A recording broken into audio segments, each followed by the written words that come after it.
Kemudian rutin masjid raya yang dirahmati Allah Subhanahu wa taala. Alhamdulillah, puji dan syukur kehadirat Allah Subhanahu wa taala. Pada kesempatan ini kita berada di penghujung bulan Zulqa'dah. Beberapa saat lagi kita akan masuki bulan Zulhijjah.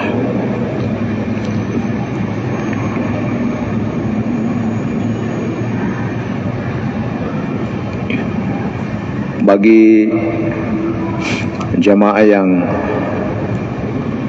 tahun ini berangkat menunaikan ibadah haji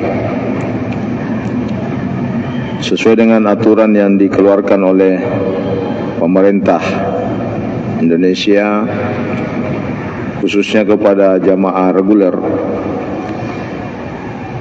dibagi pada dua kelompok penerbangan.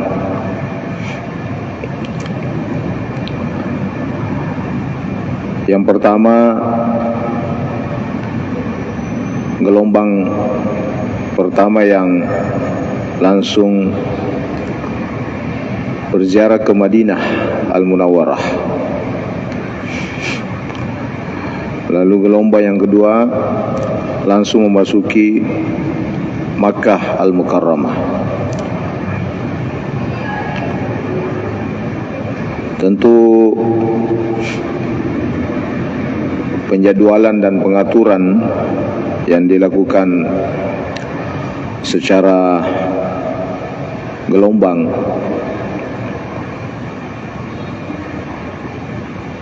salah satu tujuannya agar tidak terjadi kepadatan, sehingga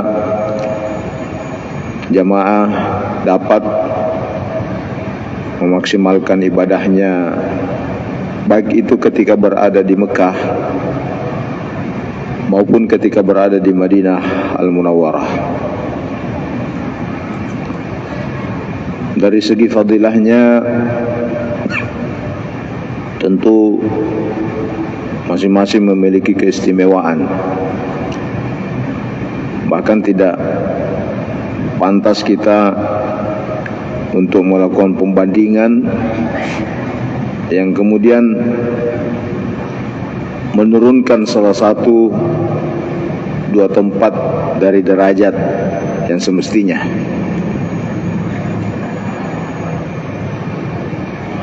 Daya tarik yang dimiliki oleh Makkah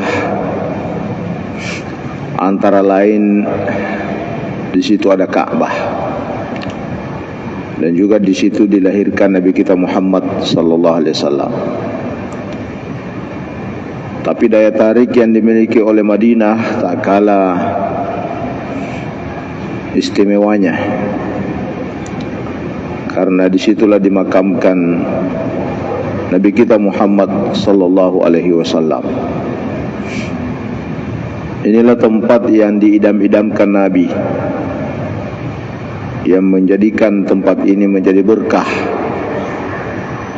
Dalam riwayat disebutkan keberkahan tanah suci haram itu karena permohonan Nabi Ibrahim alaihissalam. Tapi keberkahan Madinah itu karena permohonan Nabi kita Muhammad sallallahu alaihi wasallam. Itulah hikmahnya kenapa Nabi dimakamkan di tempat ini, sehingga orang yang berangkat haji ataupun umrah akan berkunjung ke tempat ini karena ada niat untuk menziarahi Nabi kita Muhammad sallallahu alaihi wasallam. Karena itu pada pengajian kesempatan malam hari ini akan saya angkat beberapa riwayat yang terkait dengan kemuliaan itu. Terdapat dalam satu riwayat yang dikeluarkan oleh Bukhari dan Muslim bahwasanya Rasulullah bersabda, "Ma baina baiti wa mimbari raudatun min riyadil jannah." Di antara rumahku dan mimbarku itu adalah taman dari taman surga. Kita tahu bahwa rumah Nabi yang sekarang ini adalah makamnya Nabi. Disitulah dimakamkan Nabi yang pernah menjadi rumahnya. Lalu mimbarnya seperti yang kita saksikan sampai hari ini, ditinggikan sampai sekian meter. Antaranya itulah terdapat surga yang tahun belakangan ini sejak corona masuk di tempat itu juga sudah dijadwalkan secara berantrian dengan menggunakan nama sesuai dengan paspor. Jadi kalau dahulu sebelum-sebelumnya yang ingin masuk bisa langsung masuk tanpa melakukan pendaftaran. Tapi sekarang ini harus dilakukan pendaftaran. Itu tentu juga salah satu cara untuk agar jamaah bisa tertib dan bisa menikmati dengan selamat.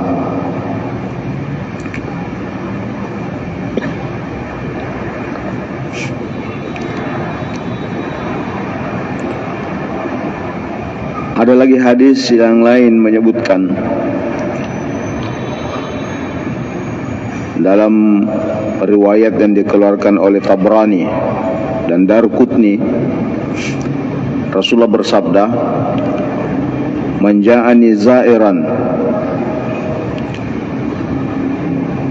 la tu'minhu hajah illa ziyarati kana haqqan alayya an akuna syafi'an lahu yaumal qiyamah." Siapa yang sengaja datang dengan maksud berziarah, tidak ada target yang lain, tidak ada hajat yang lain kecuali hanya ingin berziarah memasuki Madinah,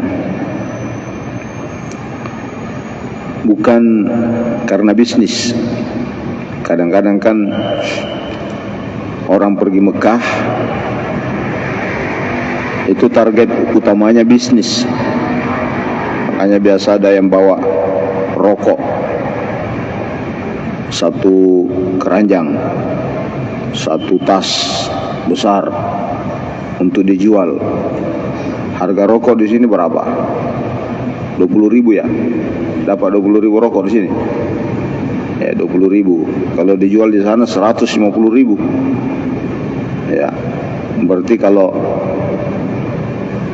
100 bungkus laku, ya kali 100.000 untungnya. Jadi kembali uang tiket, ya, dan kembali ongkos ONH. Kadang-kadang ada travel tertentu misalnya karena supaya tidak ketahuan berbisnis, biasanya rokok dititip di jamaah. Jadi kalau misalnya ada 100 jamaahnya, masing-masing dititip 2 slop, 2 bungkus. Kali 100 jamaah berarti sudah 200 apa namanya itu, slop. Selain biasa rokok, ada juga jamu. Ya, jual jamu. Apalagi kalau dibilang jamu kuat, banyak yang beli. Ya, jamu kuat.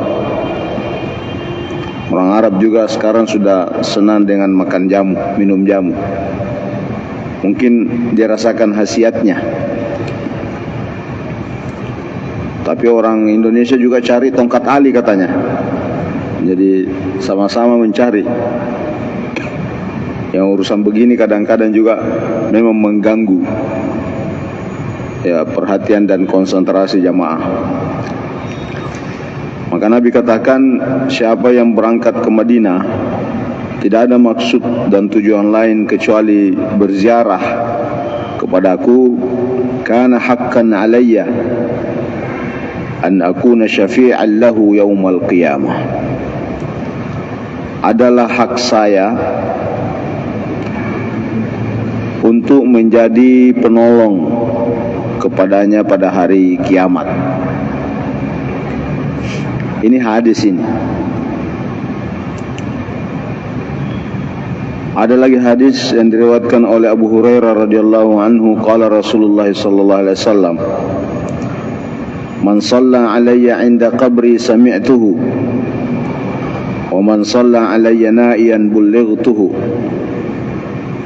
Hadis yang dikeluarkan oleh Abu Hurairah, bahwasanya Rasulullah bersabda, siapa yang bersalawat kepadaku dekat kuburanku. Jadi kita bersalawat dekat kuburan Nabi. Sami'tuhu, saya langsung dengar salawat itu. Tapi siapa yang bersalawat dari kejauhan, bullightuhu kata Rasulullah, maka salawat yang dibacakan itu dikirimkan kepada saya, disampaikan kepada saya. Maka dalam riwayat lain, sallu alayya, silakan kalian bersalawat, fa inna salatakum tuballighuni haitsu kuntum, karena salawat yang kalian baca itu akan terkirimkan, saya rasakan kapan dan dimanapun kalian berada. Jadi tidak ada batas waktu, tidak ada batas tempat, tidak ada batas bahwa salawat itu hanya berlaku pada masa Nabi hidup. Jadi sama saja, salawat yang kita baca sekarang sama nilainya dengan salawat yang dibaca oleh sahabat Rasulullah ketika Rasulullah hidup. Sama nilainya. Salawat yang dibaca oleh orang Mekah sama dengan salawat yang dibaca oleh orang Makassar. Sama nilainya. Jadi tidak terpengaruh oleh waktu dan tempat serta kondisi lainnya. 70,000 minal malaikati hatta yahfau bil qabri yadribuna bi ajnihatihim wa yusalluna 'alan nabiy sallallahu alaihi wasallam. Tiadalah subuh atau pagi kecuali pada pagi itu turun 70,000 malaikat yang memenuhi kuburan Nabi.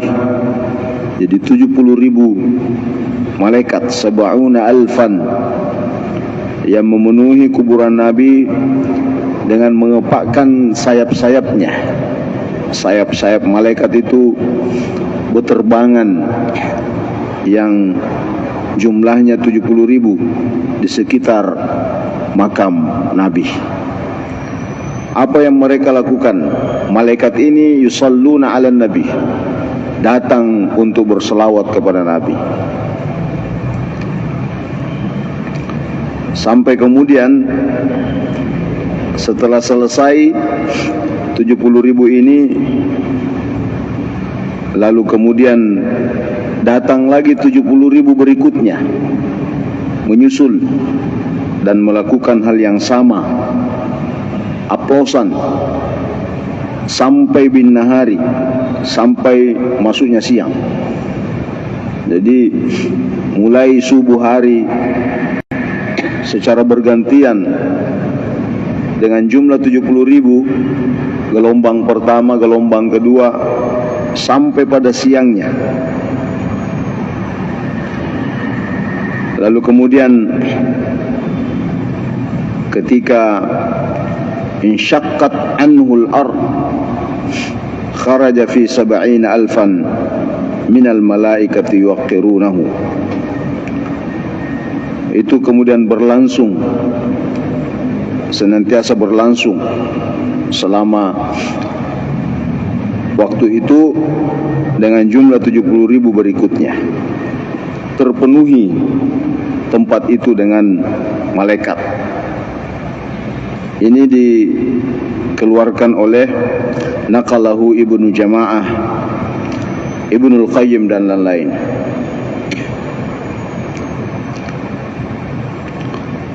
Kalau demikian, maka berziarah ke makam Nabi itu bukan hanya sekedar berziarah. Inilah yang perlu kita perhatikan, bagaimana supaya ziarah kita itu punya nilai. Jangan sampai kita berziarah itu hanya sama dengan ziarah kalau kita ke Singapura, kita ke Bantimurung. Nah, jangan sampai itu yang terjadi. Maka perlu kita mengetahui adab-adab ziarah. Apa saja yang perlu diperhatikan? Bahwa ada upaya al-ijtihadu wa ifraghul wus'i fi salati an-nabawiyah. Pertama, ada keseriusan.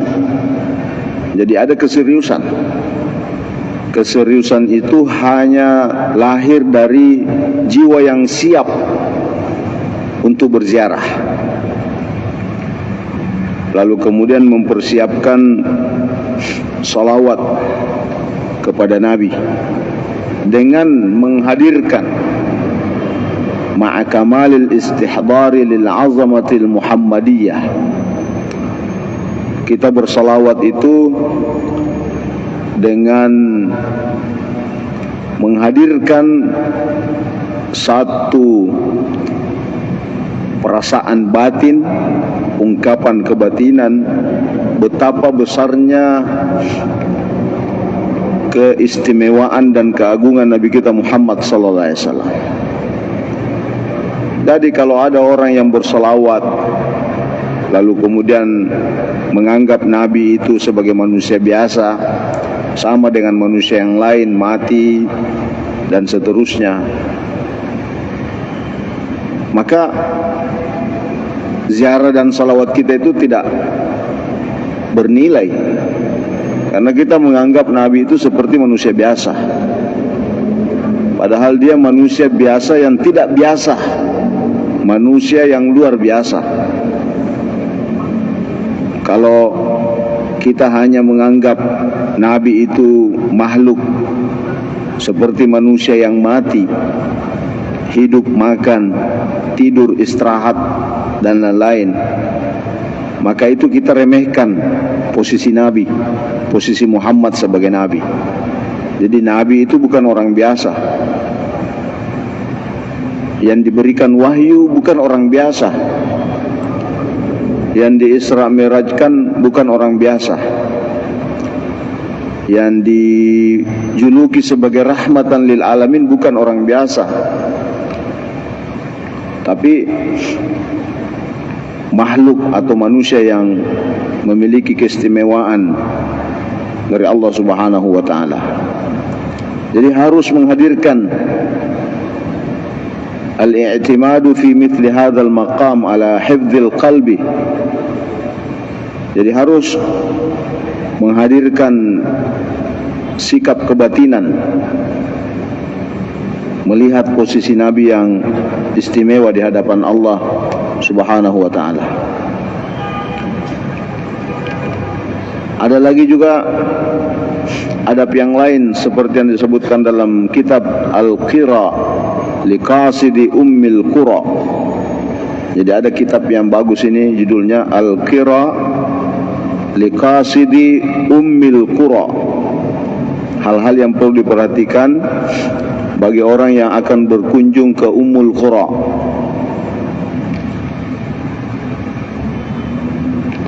Antara lain disebutkan sini ayakthura man tawajjuhu ila ziyaratihi sallallahu alaihi wasallam minas salati wat taslim alaihi, memperbanyak ketika berziarah kepada Rasulullah membaca salawat. Jadi salah satu adab ketika kita berada di Madinah, terutama ketika kita berada di masjid, memperbanyak membaca salawat kepada Nabi kita Muhammad SAW. Lalu kemudian ketika melihat atau masuk di wilayah haram, jadi istilah tanah haram itu ada dua, makanya disebutkan dengan haramain. Haramain itu artinya dua tanah haram.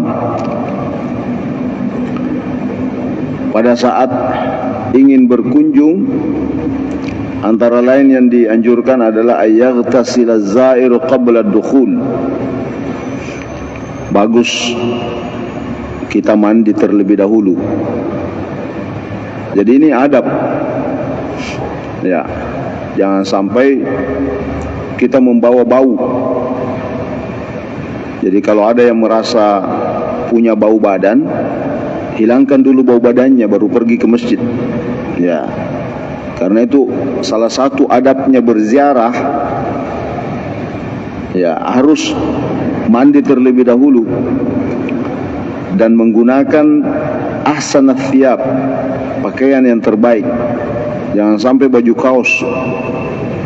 kaos ablong dipakai, pakai celana robek-robek, itu bukti bahwa orang ini tidak serius datang untuk berziarah. Ayastahdura fi qalbihi hina idzin syaraful Madinah. Orang yang berziarah ke Madinah, ke makam Nabi, terutama ke makam Nabi, menghadirkan di dalam hatinya kemuliaan Madinah. Ayastahdura fi qalbihi hina idzin syaraful Madinah. Jadi kalau ada orang yang menganggap Madinah itu seperti Sidendreng, seperti Wajo, seperti Makassar, maka keberkahan ziarahnya dan tempatnya pasti tidak diperoleh. Tidak mungkin keberkahan itu diberikan kepada hati yang tidak siap untuk menerima keberkahan. Jadi keberkahan Madinah, keberkahan menikmati ziarah ke makam Nabi, itu hanya dinikmati oleh orang yang sudah mempersiapkan mentalnya dan batinnya, hatinya, dengan sikap-sikap syaraful Madinah, sikap-sikap kebatinan, menempatkan Madinah sebagai tempat yang mulia di sisi Allah Subhanahu wa taala.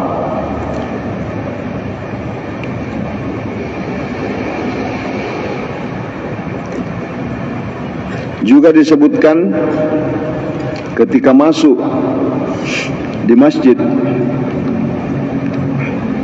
itu memulai dengan tahiyatul masjid, lalu kemudian bergerak ya'til qabra wa yaqifu amamahu, mendatangi tempat di mana Nabi dimakamkan, lalu kemudian berdiri sejenak di hadapannya. Itu salah satu adab, ya, salah satu adab. Sekalipun sekarang ini askar ini kalau lihat orang berdiri di hadapan kuburan Nabi langsung disuruh roh. Bila roh, apa artinya roh? Roh, jalan, pergi. Ya, roh. Tapi orang Arab sudah pintar bahasa Indonesia juga. Salah satu adabnya orang berziarah, setelah bersih semua badannya, pakaiannya, ya samalah kalau misalnya kita mau berhadapan dengan pejabat, tentu memakai parfum setelah mandi. Jangan sampai kita masuk di ruangannya gubernur, orangnya sudah keluar tapi bau sakulunya masih ada. Nah, itu kan mengganggu hidupnya Pak Gubernur. Jadi orang yang mau masuk bertemu dengan pejabat saja menggunakan pakaian terbaik, menghilangkan bau badan, memakai parfum, apalagi berziarah ke Rasulullah sallallahu alaihi wasallam. Karena Rasulullah sallallahu alaihi wasallam sesungguhnya melihat siapa yang datang menziarahinya, siapa yang datang berselawat kepadanya. Jangan kira Nabi itu mati. Ayat kan mengatakan begitu. Bal ahya'un 'inda rabbihim yurzaqun. Orang yang mati syahid saja itu hidup di dalam kuburnya, apalagi sekelas Nabi kita Muhammad sallallahu alaihi wasallam. Itu ayat. Wala taqulu fi sabilillahi amwat bal ahya'un walakin la tash'urun. Jangan kalian menganggap orang yang mati di jalan Allah itu mati, tapi mereka hidup, hanya saja kalian tidak sadar. Jadi seharusnya kita menziarahi Nabi harus penuh kesadaran bahwa apa yang kita lakukan, apa yang kita baca dari salawat dan doa-doa lainnya, itu didengarkan oleh Nabi. Kan pernah ada riwayat yang biasa kita dengarkan bahwa telah meninggal, lalu Bilal sebagai muazzin tidak sanggup lagi membaca syahadat Muhammadar Rasulullah ketika azan. Yang keluar itu hanya tangisannya. Begitu sedihnya Bilal ditinggalkan oleh Nabi. Karena tidak tahan dengan kesedihan itu, Bilal tinggalkan Madinah di Afrika, Ethiopia. Beberapa saat, beberapa selang ketika Bilal berada di kampungnya, tiba-tiba Nabi, kalau Nabi yang datang dalam tidur seseorang, maka yang datang itu betul Nabi. Karena Nabi itu tidak bisa dijelma dalam tidur, dalam mimpi oleh makhluk siapapun itu. Apa kata Nabi Muhammad SAW kepada Bilal? Wahai Bilal, saya kok rindu dengan suaramu ya. Ya, saya rindu dengan suaramu.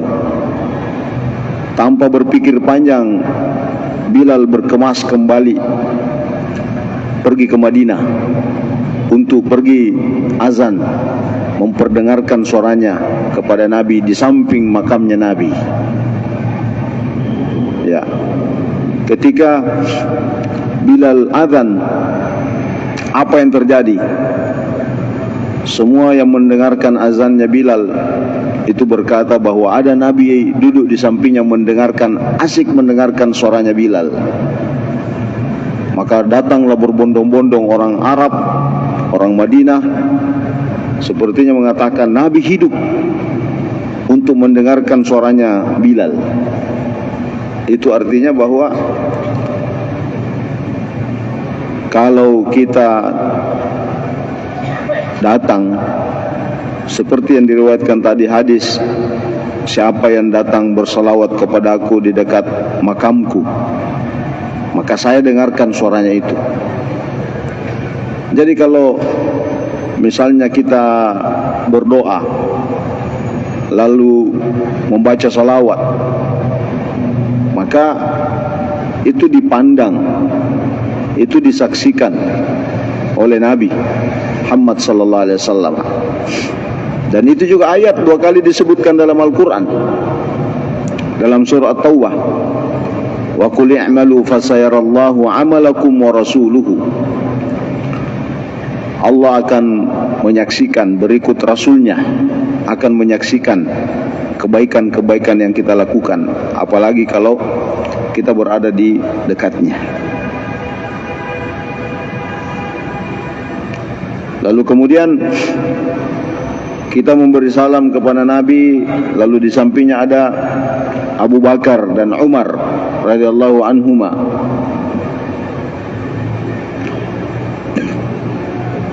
Dengan husnudzan, dengan i'tikad yang baik, jamilul mu'takid, bahwasanya apa yang kita baca, didengar, disaksikan, dan semoga itu diijabah oleh Allah Subhanahu wa taala. Itu yang menjadi catatan bagi orang yang berkunjung ke makam Nabi secara khusus dan tanah haram Madinah secara umum. Selanjutnya Nabi juga mengajarkan kita, ulama mengajarkan kita satu doa ketika memasuki tanah ini. Allahumma hadza haramu rasulik alladhi haramtahu ala lisanihi wa da'aka an taj'ala fihi minal khairi wal barakah mithlai ma huwa fil baitil haram. Ini ada doa. Ya Allah, Madinah ini adalah tanah haram Rasulmu. Inilah tadi, bahwa yang meminta Madinah itu sebagai tanah haram adalah Nabi. Ya, alladzi haramtahu ala lisanihi, yang kau haramkan karena lidahnya. Nabi pernah menyampaikan dengan lidahnya, ya Allah, muliakan ini Madinah, jadikan dia tanah haram. Nah, itu yang diminta Nabi. Lalu kita ulang doa itu sebagaimana yang diminta oleh nabimu, bahwa tanah ini adalah tanah haram yang kau haramkan karena permohonannya, karena keinginannya, karena lidahnya. Wa da'aka an taj'ala fihi minal khairi wal barakah. Lalu pernah memohon kepadamu ya Allah. Jadi Nabi pernah memohon kepada Allah keberkahan dan kebaikan mithlai, 2 kali lipat, ma huwa fil baitil haram, apa kemuliaan yang ada di tanah haram Mekah. Jadi kalau berdasarkan ini, maka kelipatan yang dimiliki dari keberkahan tanah Madinah itu 2 kali lipat dibanding dengan tanah haram Mekah. Jadi rugilah biasa orang kalau pergi haji tapi dia cancel perjalanannya ke Madinah. Pernah itu ada dulu zaman saya, karena dia pejabat itu kan maunya hanya 5 hari saja haji. Ya pokoknya 5 hari selesai wukuf lesutoni, yang penting sudah haji katanya. Ya karena dia sibuk dengan jabatannya, maka dia minta tanazul namanya. Dia minta supaya dipercepat pulangnya. Jadi terlambat datang, cepat pulang. Mau pi orang wukuf baru datang, setelah wukuf meloni lesu. Ya, jadi dia bilang jami ke Madinah. Yang penting sudah maka haji. Dia tidak ke Madinah. Ya, ruginya ini orang yang kayak begini nih. Ya rugi. Pergi ke Mekah tapi tidak ke Madinah. Padahal di Madinah itu sampai ada riwayat yang menyebutkan begini. Sekalipun ini ada yang mengatakan daif, tapi tidak apa-apa daif, tapi belum tentu juga daif. Apa kata Rasulullah? Siapa yang pergi haji lalu ia tidak walam yazurni, lalu dia tidak datang menziarahi saya datang tidak melihat saya, ya berziarahlah. Faqad jafani. Ya kira-kira begini perasaannya. Rasanya begini rasanya. Kalau misalnya kita punya anak tinggal di Surabaya, lalu kemudian ada acaranya di Maros. Ya, ada acaranya di Maros. Orang tuanya ada di Makassar. Karena ada acaranya di Maros, dia terbang dari Surabaya ke Maros. Ya. Pulang langsung ke Surabaya, tidak pergi ke Makassar. Nah, bagaimana rasanya itu ibunya itu? Bagaimana rasanya? Ya, ayahnya. Palingnya bilang anak Sorakao. Apakah? Ya, anak dega buah anak-anak. Nah, itulah salah satu adab. Ya, salah satu adab. Lalu kemudian apa yang kita minta? Faharrimni 'alan nar wa amminni min 'adzabika yauma tab'atsu 'ibadak. Karena tanah ini suci, mulia, maka haramkanlah, sucikanlah tubuhku agar tidak disentuh oleh api neraka, dan jauhkan saya dari siksaanmu di mana kau bangkitkan hambamu kelak. Jadi kalau dilihat dari doa ini, semua orang baca. Sekalipun ada yang beranggapan misalnya tidak mau menggunakan istilah tawassul atau wasilah. Coba kita lihat terjemahnya ini. Artinya ini, ya Allah, tanah haram ini adalah tanah haram Rasulmu sebagaimana permintaan Nabimu. Maka kau haramkan tanah ini dengan kemuliaannya yang kau berikan pada tanah ini. Saya mohon diberikan kemuliaan dengan tidak disentuh oleh api neraka. Apa artinya? Artinya kan kita minta kepada Allah atas nama tempat ini. Itu namanya atas nama, itu juga namanya tawassul. Melalui wasilah. Jadi melalui tempat ini saya mohon kepadamu ya Allah. Kepada siapa kita minta itu? Bukan kepada Madinah, bukan kepada Nabi, bukan kepada tanah haram, bukan. Kita minta kepada Allah atas nama. Ya, atas nama, melalui, karena kemuliaannya kami juga menginginkan kemuliaan itu. Jadi semua orang baca, sekalipun mungkin ya secara substansi semua menerima, tapi mungkin ada yang tidak mau menggunakan istilah, atau mungkin alergi dengan istilah yang kayak begini, ya dia tidak akui. Tapi sebenarnya kalau dilihat dari teksnya, semua orang meminta seperti ini.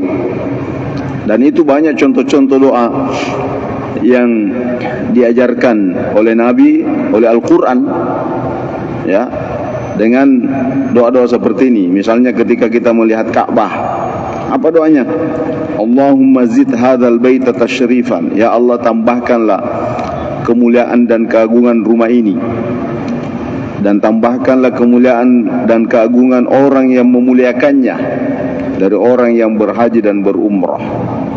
Artinya apa? Kalau kita doakan ini Ka'bah, dan itu tidak ada bangunan yang didoakan kecuali Ka'bah, Pak. Mana ada kita doakan minta kemuliaan, minta kepada Allah diberikan kemuliaan satu bangunan. Tidak ada kecuali Ka'bah. Ya, tidak ada kita minta dalam doa kita untuk diberikan keagungan tempat, tidak ada. Tapi kita dianjurkan untuk baca doa ketika melihat Ka'bah. Apa doanya? Ya Allah, tambahkanlah kemuliaan dan keagungan rumah ini. Berapa yang doakan itu? Semua yang melihatnya. Apalagi ditambahkan, dan tambahkan juga kemuliaan dan keagungan orang yang mendoakannya. Artinya apa? Satu kali kita doakan bangunan ini, puluhan juta orang yang balik mendoakan kita. Bayangkan itu berkahnya itu. Ya, doa-doa yang kita baca ketika kita berada di tempat ini. Wallahu a'lam bissawab. Bismillahirrahmanirrahim. Alhamdulillahirabbil alamin. Wassalatu wassalamu ala Rasulillah. Allahumma taqabbal minna innaka antas samiul alim. Allahumma barik lana fi hadha asy-syahril 'azim warzuqna bi ziyaratil haram. Rabbana atina fid dunya hasanah wal akhirati hasanah. Sallallahu alaihi wasallam. Walhamdulillahirabbil alamin. Assalamualaikum warahmatullahi wabarakatuh. Yang rutin masjid saya yang dirahmati Allah Subhanahu wa taala. Alhamdulillah, puji dan syukur kehadirat Allah Subhanahu wa taala. Pada kesempatan ini kita berada di penghujung bulan Zulqa'dah. Beberapa saat lagi kita akan masuki bulan Zulhijjah.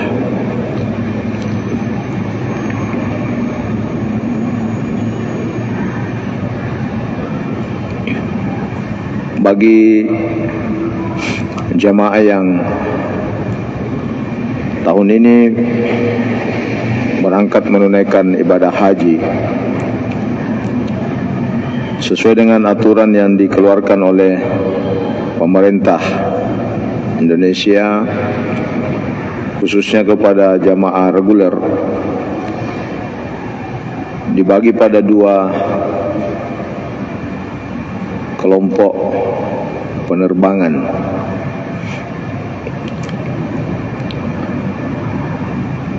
Yang pertama,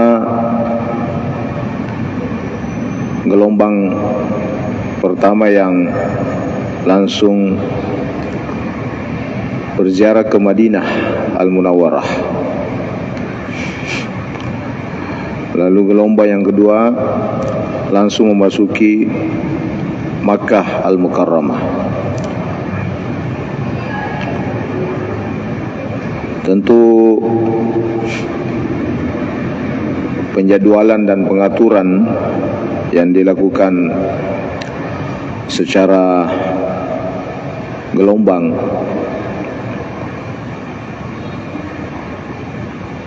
salah satu tujuannya agar tidak terjadi kepadatan, sehingga jamaah dapat memaksimalkan ibadahnya, baik itu ketika berada di Mekah maupun ketika berada di Madinah Al-Munawwarah.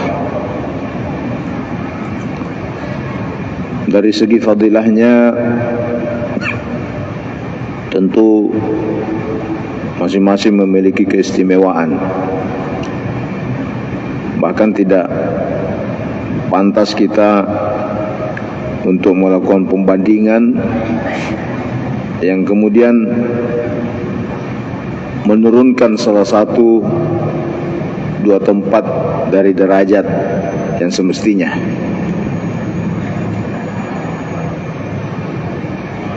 Daya tarik yang dimiliki oleh Makkah antara lain di situ ada Ka'bah, dan juga di situ dilahirkan Nabi kita Muhammad sallallahu alaihi wasallam. Tapi daya tarik yang dimiliki oleh Madinah tak kalah istimewanya, karena disitulah dimakamkan Nabi kita Muhammad sallallahu alaihi wasallam. Inilah tempat yang diidam-idamkan Nabi, yang menjadikan tempat ini menjadi berkah. Dalam riwayat disebutkan keberkahan tanah suci haram itu karena permohonan Nabi Ibrahim alaihissalam. Tapi keberkahan Madinah itu karena permohonan Nabi kita Muhammad sallallahu alaihi wasallam. Itulah hikmahnya kenapa Nabi dimakamkan di tempat ini, sehingga orang yang berangkat haji ataupun umrah akan berkunjung ke tempat ini karena ada niat untuk menziarahi Nabi kita Muhammad sallallahu alaihi wasallam. Karena itu pada pengajian kesempatan malam hari ini akan saya angkat beberapa riwayat yang terkait dengan kemuliaan itu.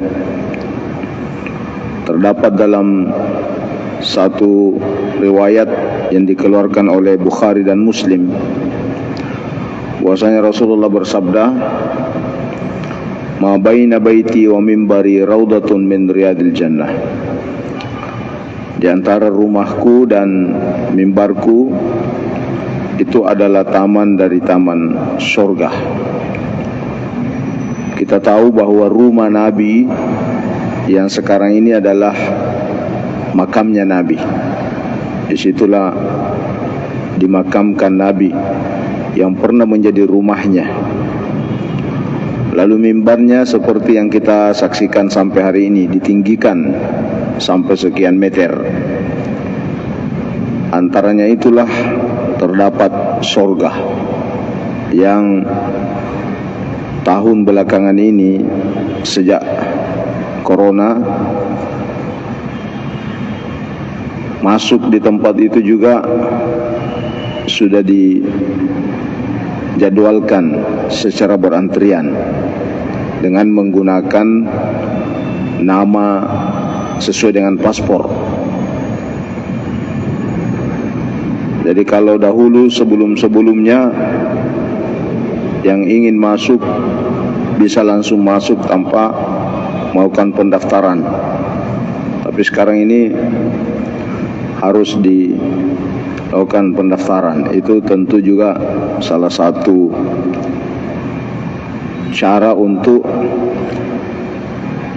agar jamaah bisa tertib dan bisa menikmati dengan selamat.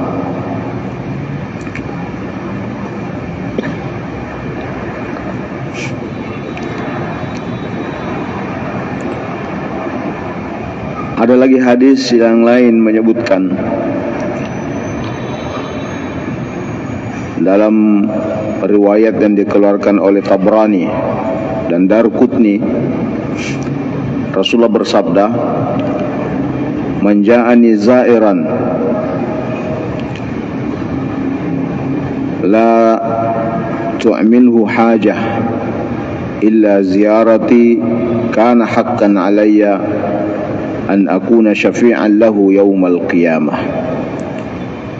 Siapa yang sengaja datang dengan maksud berziarah, tidak ada target yang lain, tidak ada hajat yang lain kecuali hanya ingin berziarah memasuki Madinah,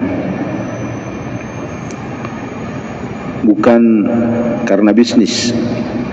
Kadang-kadang kan orang pergi Mekah itu target utamanya bisnis. Makanya biasa ada yang bawa rokok satu keranjang, satu tas besar untuk dijual. Harga rokok di sini berapa? 20.000 ya? Dapat 20.000 rokok di sini. Ya, 20.000. Kalau dijual di sana 150.000. Ya, berarti kalau 100 bungkus laku, ya kali 100.000 untunya. Jadi kembali uang tiket, ya, dan kembali ongkos ONH. Kadang-kadang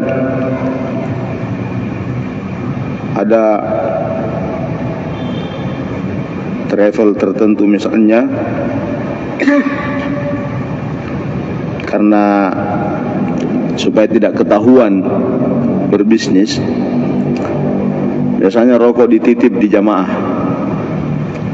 Jadi kalau misalnya ada 100 jamaahnya, masing-masing dititip 2 slop, 2 bungkus. Kali 100 jamaah berarti sudah 200 apa namanya itu, slop. Ya lumayan lah.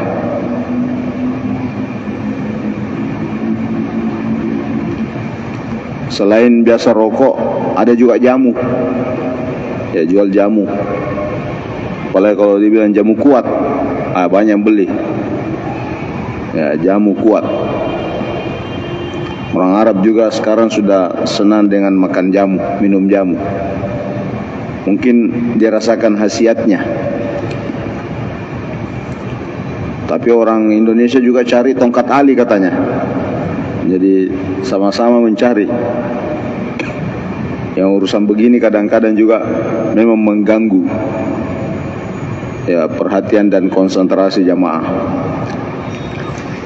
Maka Nabi katakan, siapa yang berangkat ke Madinah tidak ada maksud dan tujuan lain kecuali berziarah kepadaku, kana haqqan alayya an akuna syafi'an lahu yaumal qiyamah. Adalah hak saya untuk menjadi penolong kepadanya pada hari kiamat. Ini hadis ini. Ada lagi hadis yang diriwayatkan oleh Abu Hurairah radhiyallahu anhu, qala Rasulullah sallallahu alaihi wasallam, man shalla alayya 'inda qabri sami'tuhu wa man shalla alayya na'iyan bullightuhu. Hadis yang dikeluarkan oleh Abu Hurairah, bahwasanya Rasulullah bersabda, siapa yang bersalawat kepadaku dekat kuburanku. Jadi kita bersalawat dekat kuburan Nabi. Sami'tuhu, saya langsung dengar salawat itu. Tapi siapa yang bersalawat dari kejauhan, bullightuhu, kata Rasulullah, maka salawat yang dibacakan itu dikirimkan kepada saya, disampaikan kepada saya. Maka dalam riwayat lain, sallu alayya, silakan kalian bersalawat, fa inna salatakum tuballighuni haitsu kuntum, karena salawat yang kalian baca itu akan terkirimkan, saya rasakan kapan dan dimanapun kalian berada. Jadi tidak ada batas waktu, tidak ada batas tempat, tidak ada batas bahwa salawat itu hanya berlaku pada masa Nabi hidup. Jadi sama saja, salawat yang kita baca sekarang sama nilainya dengan salawat yang dibaca oleh sahabat Rasulullah ketika Rasulullah hidup. Sama nilainya. Salawat yang dibaca oleh orang Mekah sama dengan salawat yang dibaca oleh orang Makassar, sama nilainya. Jadi tidak terpengaruh oleh waktu dan tempat serta kondisi lainnya. Ada riwayat yang menyebutkan, ma min fajrin yatla'u illa nazala 70,000 minal malaikati hatta yahfau bil qabri yadribuna bi ajnihatihim wa yusalluna 'alan nabiy sallallahu alaihi wasallam. Tiadalah subuh atau pagi kecuali pada pagi itu turun 70.000 malaikat yang memenuhi kuburan Nabi. Jadi 70.000 malaikat, 70.000 yang memenuhi kuburan Nabi dengan mengepakkan sayap-sayapnya. Sayap-sayap malaikat itu berterbangan yang jumlahnya 70.000 di sekitar makam Nabi. Apa yang mereka lakukan? Malaikat ini yusalluna ala Nabi, datang untuk berselawat kepada Nabi. Sampai kemudian setelah selesai 70.000 ini, lalu kemudian datang lagi 70.000 berikutnya menyusul dan melakukan hal yang sama, aplausan sampai bin nahari, sampai masuknya siang. Jadi mulai subuh hari secara bergantian dengan jumlah 70.000, gelombang pertama, gelombang kedua, sampai pada siangnya. Lalu kemudian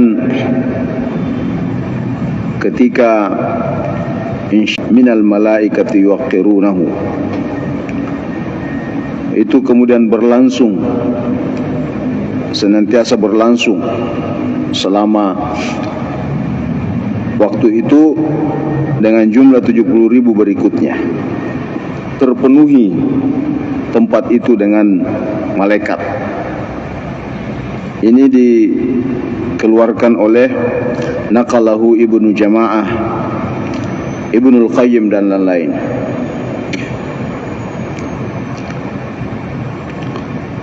Kalau demikian, maka berziarah ke makam Nabi itu bukan hanya sekedar berziarah.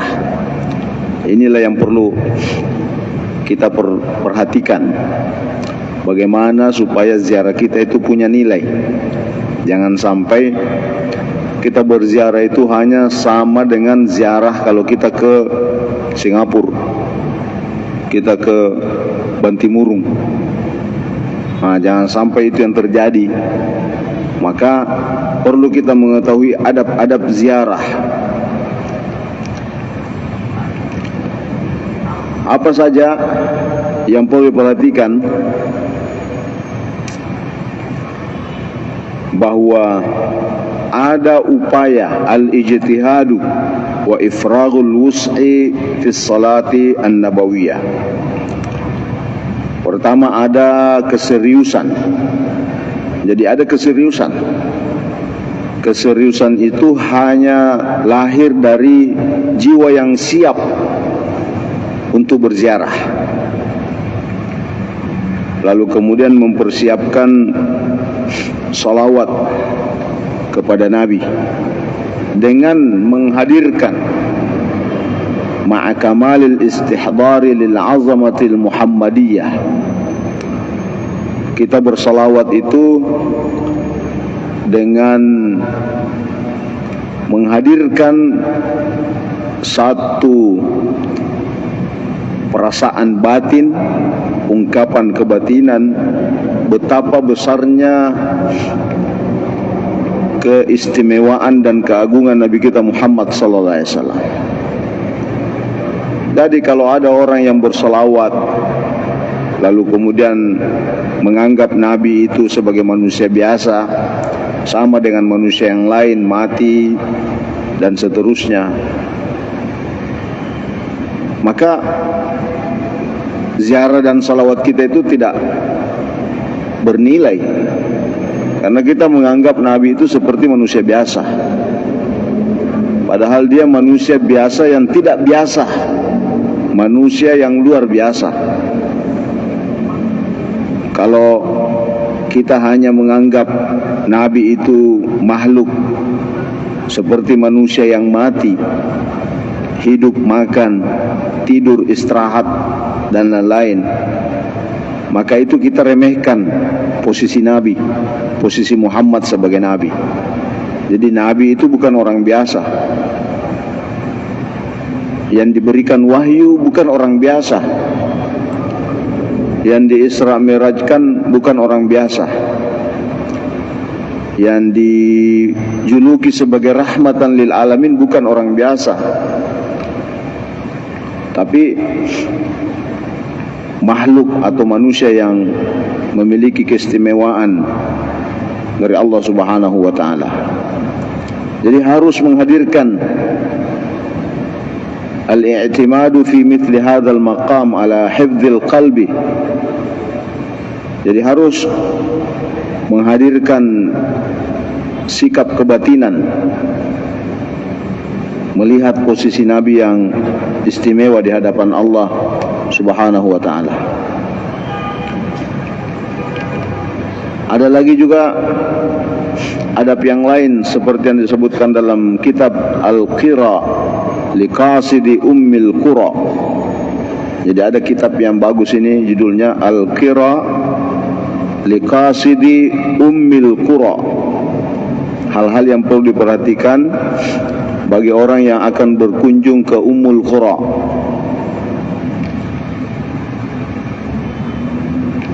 Antara lain disebutkan sini, ayaktsura man tawajjuhu ila ziyaratihi sallallahu alaihi wasallam minas salati wat taslim alaihi. Memperbanyak ketika berziarah kepada Rasulullah membaca salawat. Jadi salah satu adab ketika kita berada di Madinah, terutama ketika kita berada di masjid, memperbanyak membaca salawat kepada Nabi kita Muhammad SAW. Lalu kemudian ketika melihat atau masuk di wilayah haram, jadi istilah tanah haram itu ada dua, makanya disebutkan dengan haramain. Haramain itu artinya dua tanah haram. Pada saat ingin berkunjung, antara lain yang dianjurkan adalah ayaghtasila zairu qabla dukhul. Bagus kita mandi terlebih dahulu. Jadi ini adab. Ya, jangan sampai kita membawa bau. Jadi kalau ada yang merasa punya bau badan, hilangkan dulu bau badannya baru pergi ke masjid. Ya. Karena itu salah satu adabnya berziarah, ya, harus mandi terlebih dahulu dan menggunakan ahsanats thiyab, pakaian yang terbaik. Jangan sampai baju kaos oblong dipakai, pakai celana robek-robek. Itu bukti bahwa orang ini tidak serius datang untuk berziarah. Ayastahdura fi qalbihi hina idzin syaraful Madinah. Orang yang berziarah ke Madinah, ke makam Nabi, terutama ke makam Nabi, menghadirkan di dalam hatinya kemuliaan Madinah. Ayastahdura fi qalbihi hina idzin syaraful Madinah. Jadi kalau ada orang yang menganggap Madinah itu seperti Sidendreng, seperti Wajo, seperti Makassar, maka keberkahan ziarahnya dan tempatnya pasti tidak diperoleh. Tidak mungkin keberkahan itu diberikan kepada hati yang tidak siap untuk menerima keberkahan. Jadi keberkahan Madinah, keberkahan menikmati ziarah ke makam Nabi, itu hanya dinikmati oleh orang yang sudah mempersiapkan mentalnya dan batinnya, hatinya, dengan sikap-sikap syaraful Madinah, sikap-sikap kebatinan menempatkan Madinah sebagai tempat yang mulia di sisi Allah Subhanahu wa taala.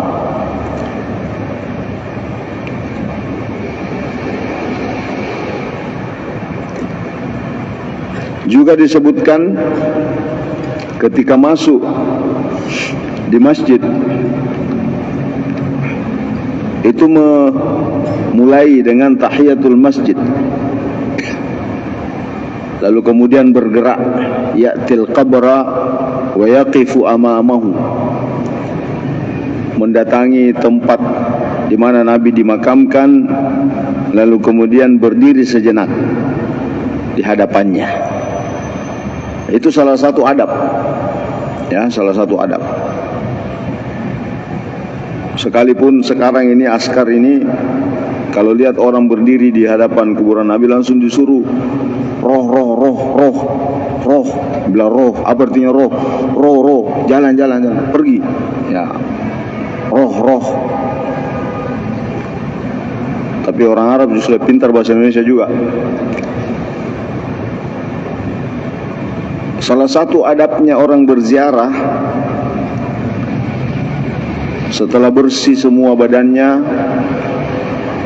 pakaiannya, ya samalah kalau misalnya kita mau berhadapan dengan pejabat, tentu memakai parfum setelah mandi. Jangan sampai kita masuk di ruangannya gubernur, orangnya sudah keluar tapi bau sakulunya masih ada. Nah, itu kan mengganggu hidupnya Pak Gubernur. Jadi orang yang mau masuk bertemu dengan pejabat saja menggunakan pakaian terbaik, menghilangkan bau badan, memakai parfum, apalagi berziarah ke Rasulullah sallallahu alaihi wasallam. Karena Rasulullah sallallahu alaihi wasallam sesungguhnya melihat siapa yang datang menziarahinya, siapa yang datang berselawat kepadanya. Jangan kira Nabi itu mati. Ayat kan mengatakan begitu. Bal ahya'un 'inda rabbihim yurzaqun. Orang yang mati syahid saja itu hidup di dalam kuburnya, apalagi sekelas Nabi kita Muhammad sallallahu alaihi wasallam. Itu ayat. Wala taqulu fi sabilillahi amwat bal ahya'un walakin la tash'urun. Jangan kalian menganggap orang yang mati di jalan Allah itu mati, tapi mereka hidup, hanya saja kalian tidak sadar. Jadi seharusnya kita menziarahi Nabi harus penuh kesadaran bahwa apa yang kita lakukan, apa yang kita baca dari salawat dan doa-doa lainnya, itu didengarkan oleh Nabi. Kan pernah ada riwayat yang biasa kita dengarkan bahwa ketika Nabi telah meninggal, lalu Bilal sebagai muazzin tidak sanggup lagi membaca syahadat Muhammadar Rasulullah ketika azan. Yang keluar itu hanya tangisannya. Begitu sedihnya Bilal ditinggalkan oleh Nabi. Karena tidak tahan dengan kesedihan itu, Bilal tinggalkan Madinah, pulang kampungnya di Afrika, Ethiopia. Beberapa saat, beberapa selang ketika Bilal berada di kampungnya, tiba-tiba Nabi datang dalam tidurnya. Dan kalau Nabi yang datang dalam tidur seseorang, maka yang datang itu betul Nabi. Karena Nabi itu tidak bisa dijelma dalam tidur, dalam mimpi. oleh makhluk siapapun itu. Apa kata Nabi Muhammad SAW kepada Bilal? Wahai Bilal, saya kok rindu dengan suaramu ya. Ya, saya rindu dengan suaramu. Tanpa berpikir panjang, Bilal berkemas kembali pergi ke Madinah untuk pergi azan, memperdengarkan suaranya kepada Nabi di samping makamnya Nabi. Ya, ketika Bilal azan, apa yang terjadi? Semua yang mendengarkan azannya Bilal itu berkata bahwa ada Nabi duduk di sampingnya mendengarkan, asik mendengarkan suaranya Bilal. Maka datanglah berbondong-bondong orang Arab, orang Madinah, sepertinya mengatakan Nabi hidup untuk mendengarkan suaranya Bilal. Itu artinya bahwa kalau kita datang seperti yang diriwayatkan tadi hadis, siapa yang datang berselawat kepada aku di dekat makamku, maka saya dengarkan suaranya itu. Jadi kalau misalnya kita berdoa lalu membaca salawat, maka itu dipandang, itu disaksikan oleh Nabi Muhammad sallallahu alaihi wasallam. Dan itu juga ayat 2 kali disebutkan dalam Al-Quran, dalam surah At-Taubah. Wa qul i'malu fasayarallahu 'amalakum wa rasuluhu. Allah akan menyaksikan, berikut Rasulnya akan menyaksikan kebaikan-kebaikan yang kita lakukan, apalagi kalau kita berada di dekatnya.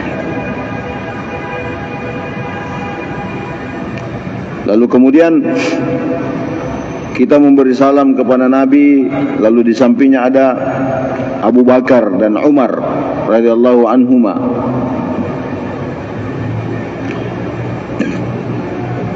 Dengan husnudzan, dengan i'tikad yang baik, jamilul mu'takid, bahwasanya apa yang kita baca, didengar, disaksikan, dan semoga itu diijabah oleh Allah Subhanahu wa taala.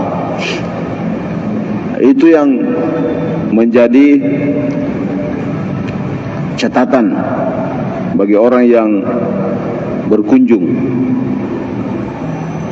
ke makam Nabi secara khusus dan tanah haram Madinah secara umum. Selanjutnya Nabi juga mengajarkan kita, ulama mengajarkan kita satu doa ketika memasuki tanah ini. Allahumma hadza haramu rasulik alladhi haramtahu ala lisanihi wa da'aka an taj'ala fihi minal khairi wal barakah mithlai ma huwa fil baitil haram. Ini ada doa. Ya Allah, Madinah ini adalah tanah haram Rasulmu. Inilah tadi, bahwa yang meminta Madinah itu sebagai tanah haram adalah Nabi. Ya, alladzi haramtahu ala lisanihi, yang kau haramkan karena lidahnya. Nabi pernah menyampaikan dengan lidahnya, ya Allah, muliakan ini Madinah, jadikan dia tanah haram. Nah, itu yang diminta Nabi. Lalu kita ulang doa itu sebagaimana yang diminta oleh nabimu, bahwa tanah ini adalah tanah haram yang kau haramkan karena permohonannya, karena keinginannya, karena lidahnya. Wa da'aka an taj'ala fihi minal khairi wal barakah. Lalu pernah memohon kepadamu ya Allah. Jadi Nabi pernah memohon kepada Allah keberkahan dan kebaikan mithlai, 2 kali lipat, ma huwa fil baitil haram, apa kemuliaan yang ada di tanah haram Mekah. Jadi kalau berdasarkan ini, maka kelipatan yang dimiliki dari keberkahan tanah Madinah itu 2 kali lipat dibanding dengan tanah haram Mekah. Jadi rugilah biasa orang kalau pergi haji tapi dia cancel perjalanannya ke Madinah. Pernah itu ada dulu zaman saya, karena dia pejabat. Pejabat itu kan maunya hanya 5 hari saja haji. Ya pokoknya 5 hari selesai wukuf lesutoni, yang penting sudah haji katanya. Ya karena dia sibuk dengan jabatannya, maka dia minta tanazul namanya. Dia minta supaya dipercepat pulangnya. Jadi terlambat datang, cepat pulang. Mau pi orang wukuf baru datang, setelah wukuf meloni lesu. Ya, jadi dia bilang jami ke Madinah. Yang penting sudah maka haji. Dia tidak ke Madinah. Ya, ruginya ini orang yang kayak begini nih. Ya rugi. Pergi ke Mekah tapi tidak ke Madinah. Padahal di Madinah itu kalau berdasarkan ini tadi 2 kali lipat kemuliaannya. Sampai ada riwayat yang menyebutkan begini. Sekalipun ini ada yang mengatakan daif, tapi tidak apa-apa daif. Tapi belum tentu juga daif. Apa kata Rasulullah? Siapa yang pergi haji lalu ia tidak walam yazurni, lalu dia tidak datang menziarahi saya, datang tidak melihat saya, ya berziarahlah, faqad jafani. Ya kira-kira begini perasaannya, rasanya begini rasanya. Kalau misalnya kita punya anak tinggal di Surabaya, lalu kemudian ada acaranya di Maros. Ya, ada acaranya di Maros. Orang tuanya ada di Makassar. Karena ada acaranya di Maros, dia terbang dari Surabaya ke Maros. Ya. Pulang langsung ke Surabaya, tidak pergi ke Makassar. Nah, bagaimana rasanya itu ibunya itu? Bagaimana rasanya? Ya, ayahnya. Paling dia bilang anak sorakao. Apakah? Ya, anak dega buah anak-anak. Nah, itulah salah satu adab. Ya, salah satu adab. Lalu kemudian apa yang kita minta? Faharrimni 'alan nar wa amminni min 'adzabika yauma tab'atu 'ibadak. Karena tanah ini suci, mulia, maka haramkanlah, sucikanlah tubuhku agar tidak disentuh oleh api neraka, dan jauhkan saya dari siksaanmu di mana kau bangkitkan hambamu kelak. Jadi kalau dilihat dari doa ini, semua orang baca. Sekalipun ada yang beranggapan misalnya tidak mau menggunakan istilah tawassul atau wasilah. Coba kita lihat terjemahnya ini. Artinya ini, ya Allah, tanah haram ini adalah tanah haram Rasulmu sebagaimana permintaan Nabimu. Maka kau haramkan tanah ini dengan kemuliaannya yang kau berikan pada tanah ini. Saya mohon diberikan kemuliaan dengan tidak disentuh oleh api neraka. Apa artinya? Artinya kan kita minta kepada Allah atas nama tempat ini. Itu namanya atas nama, itu juga namanya tawassul. Melalui wasilah. Jadi melalui tempat ini saya mohon kepadamu ya Allah, Kepada siapa kita minta itu? Bukan kepada Madinah, bukan kepada Nabi, bukan kepada tanah haram, bukan. Kita minta kepada Allah atas nama, ya, atas nama, melalui, karena kemuliaannya kami juga menginginkan kemuliaan itu.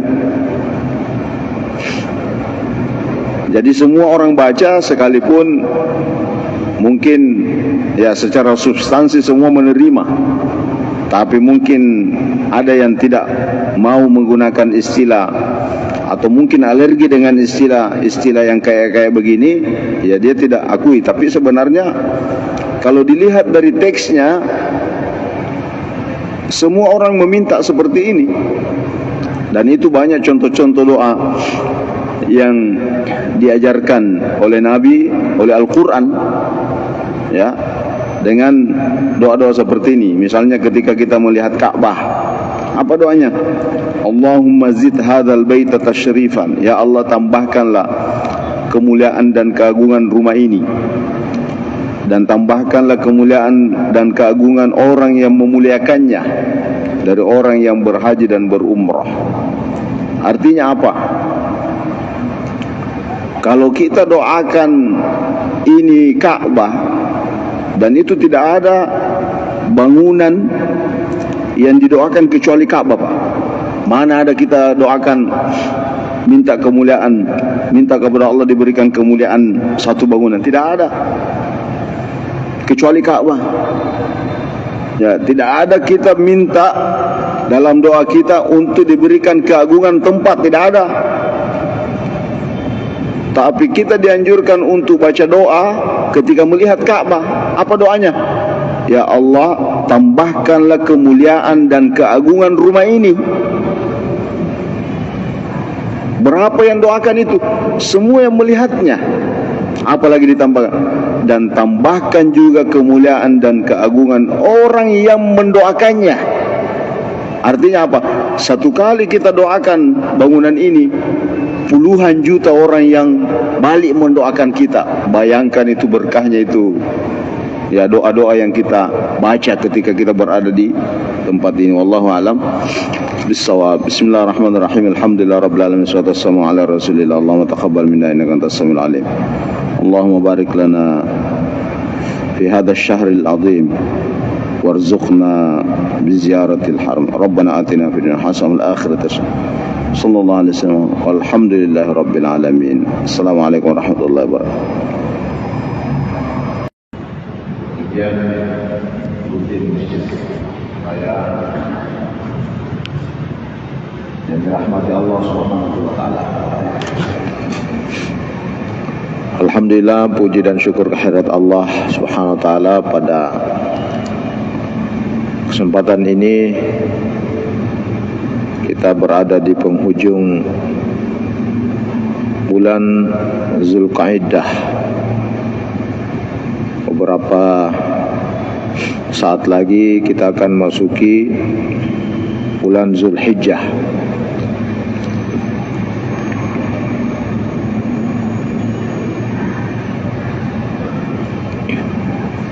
Bagi jamaah yang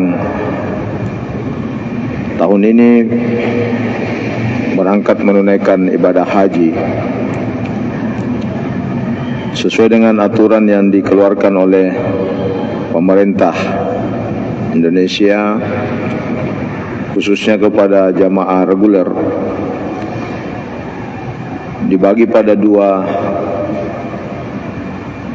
kelompok penerbangan.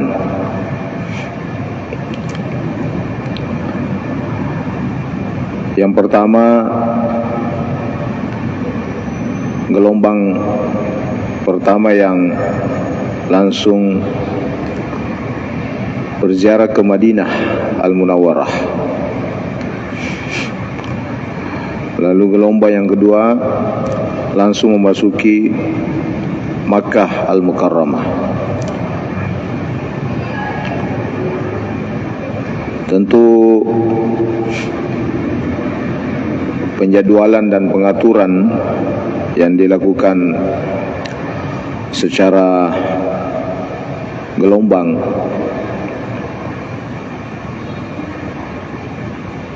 Salah satu tujuannya agar tidak terjadi kepadatan, sehingga jamaah dapat memaksimalkan ibadahnya, baik itu ketika berada di Mekah maupun ketika berada di Madinah Al-Munawwarah. Dari segi fadilahnya tentu masing-masing memiliki keistimewaan. Bahkan tidak pantas kita untuk melakukan pembandingan yang kemudian menurunkan salah satu dua tempat dari derajat yang semestinya.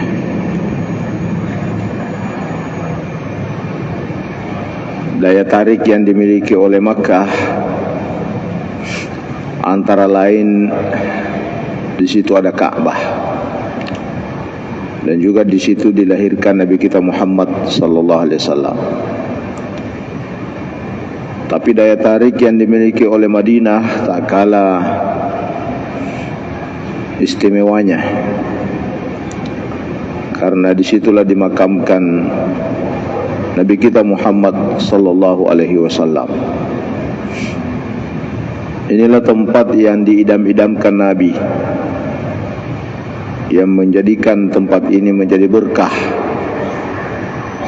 Dalam riwayat disebutkan keberkahan tanah suci haram itu karena permohonan Nabi Ibrahim alaihissalam. Tapi keberkahan Madinah itu karena permohonan Nabi kita Muhammad sallallahu alaihi wasallam. Itulah hikmahnya kenapa Nabi dimakamkan di tempat ini, sehingga orang yang berangkat haji ataupun umrah akan berkunjung ke tempat ini karena ada niat untuk menziarahi Nabi kita Muhammad sallallahu alaihi wasallam. Karena itu pada pengajian kesempatan malam hari ini akan saya angkat beberapa riwayat yang terkait dengan kemuliaan itu. Terdapat dalam satu riwayat yang dikeluarkan oleh Bukhari dan Muslim bahwasanya Rasulullah bersabda, "Ma baina baiti wa mimbari raudatun min riyadil jannah."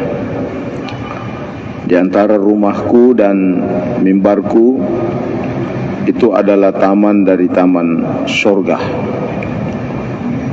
Kita tahu bahwa rumah Nabi yang sekarang ini adalah makamnya Nabi.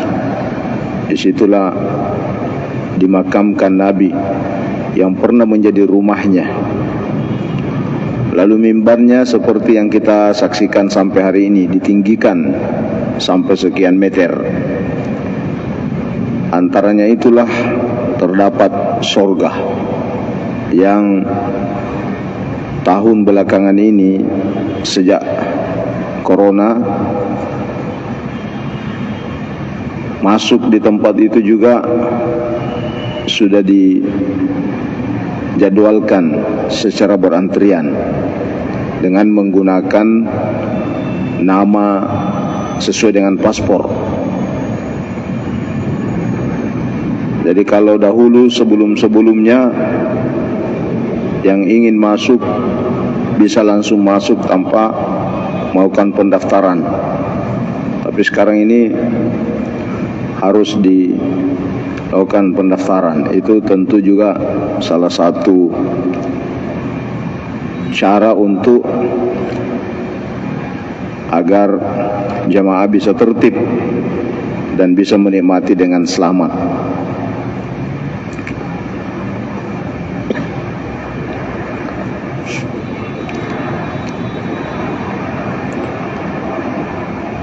Ada lagi hadis yang lain menyebutkan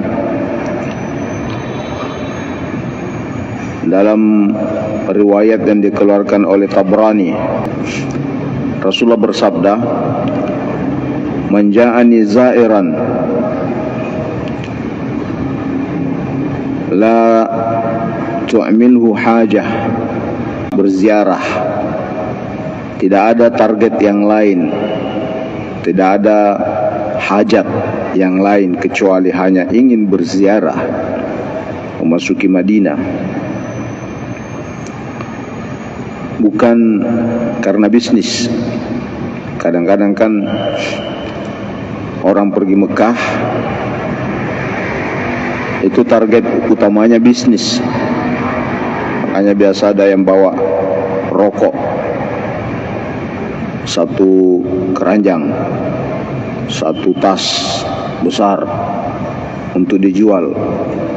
Harga rokok di sini berapa? 20.000 ya? Dapat 20.000 rokok di sini. Ya, 20.000. Kalau dijual di sana 150.000. Ya. Berarti kalau 100 bungkus laku, ya kali 100